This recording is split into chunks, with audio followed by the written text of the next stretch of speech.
முதலாவது இன்றைக்கு பார்த்தோம் என்றால் உங்களுக்கு ஒரு ரீடிங் பேசேஜ் ஒரு படிக்கிறதுக்கு ஒரு போர்ஷனை கொடுக்குறேன். பார்த்திங்கன்னா மத்தேயு 1ஆம் அதிகாரம், 2ஆம் அதிகாரம், 3ஆம் இந்த 3 அதிகாரத்தையும் முழுசாக நீங்கள் வீட்டில் படிங்க.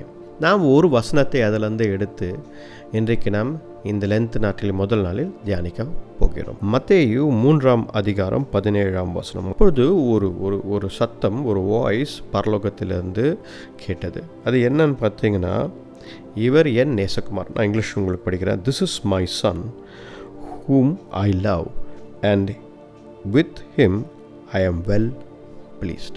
ஒரு 3 காரியமாக பிரிந்திருக்கிறது. ஆண்டவருடைய சாட்சி, பிதாவருடைய சாட்சி 3 காரியங்களாக பிரிந்திருக்கிறது. இங்கே பரிசுத்த ஆவியானவரும் சாட்சி கொடுக்கிறார். அப்படி ஏன் சொல்கிறீங்க அப்படின்னா, அந்த வசனங்களில் நீங்கள் படிக்க பாருங்கள்.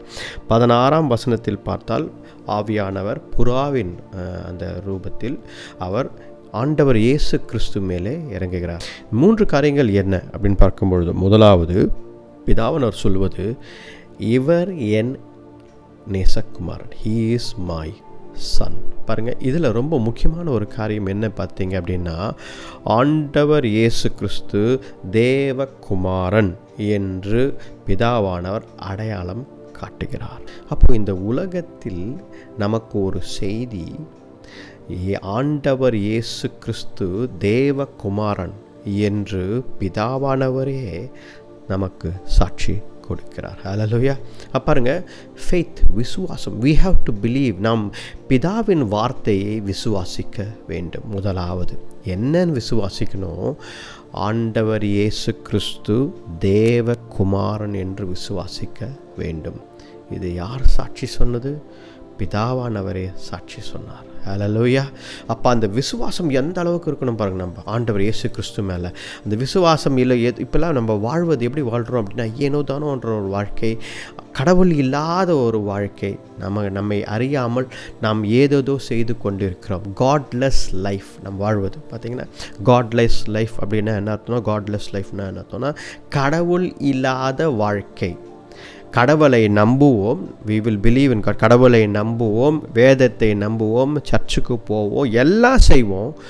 ஆனால் கடவுள் இல்லாத ஒரு வாழ்க்கையை நாம் ப்ராக்டிக்கலாக நம்ம லைஃப்பில் பார்க்கும்போது அப்படி தான் வாழ்கிறோம். Everything is possible with Jesus Christ. Everything is possible with God.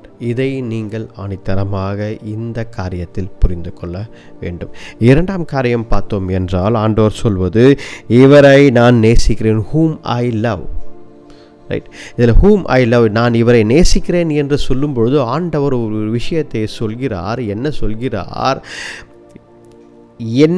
நான் மிகவும் நேசிக்கும் என்னுடைய குமாரனை இந்த உலகத்தின் பாவத்தை சுமப்பதற்காக, உங்களுக்காகவும் எனக்காகவும் நாம் செய்த பாவங்களை சுமந்து தீர்ப்பதற்காக அவர் அனுப்பினார்.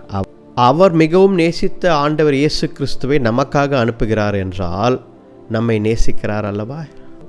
கர்த்தர் உங்களை நேசிக்கிறார். ஏனென்றால் அவர் நேசித்த அவருடைய ஒரே பேரான குமாரன் ஆண்டவர் இயேசு கிறிஸ்துவை உங்களுக்காகவும் எனக்காகவும் இந்த உலகத்தில் அனுப்பினார். அதனால் தான் சொல்கிறேன், உங்களை அதிகமாக அவர் நேசிக்கிறார். 3ஆம் காரியம் என்ன அப்படின்னு பார்த்தீங்க அப்படின்னா, with him I am well pleased என்று ஆண்டவர் சொல்லியிருக்கிறார். பாருங்க, இவரை நான் அதிகமாக நேசிக்கிறேன். கர்த்தர் இயேசு கிறிஸ்து மேல் பிரியமாய் இருந்ததை அவர் சுட்டி காட்டுகிறார். அங்கே அப்படின்னா என்ன அர்த்தம்? அவர் உங்கள் மேலும் பிரியமாய் இருக்கிறார் என்பதற்காக. எப்படி பிதாவானவரும் பரிசுத்தாவியும் சாட்சி கொடுத்தார்களோ ஆண்டவர் இயேசு கிறிஸ்துவை பற்றி, அதை போல நீங்களும் ஒரு சாட்சி உள்ள வாழ்க்கை இந்த உலகத்திற்கு முன்பதாக வாழ வேண்டும். அதை உறுதி எடுத்துக்கொள்ளுங்கள். ஆண்டவர் இயேசு கிறிஸ்துவை விசுவாசிக்கிற பிள்ளை நான் என்ற உறுதியை நீங்கள் இன்றைக்கு எடுக்க வேண்டும்.